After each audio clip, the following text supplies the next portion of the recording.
Mapayapang araw sa inyo mga ka-Berks. Magka-candle wishing po ulit si Brother Donly dito sa sa St. Bliss Church. Dahil wala pong tayong panahon pag linggo magsimba, ngayon tayo magsimba. Candle wishing tayo mga ka-Berks. Maghuhulog lang tayo rito ng 40 cents dito. Gawin na natin 50 mga ka-Berks. Hulog na natin dito.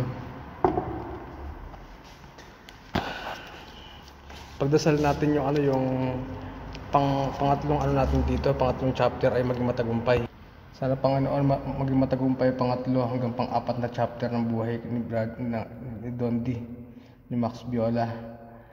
At ang dakilang layunin mga natin sa ating mga mahihirap na kapatid.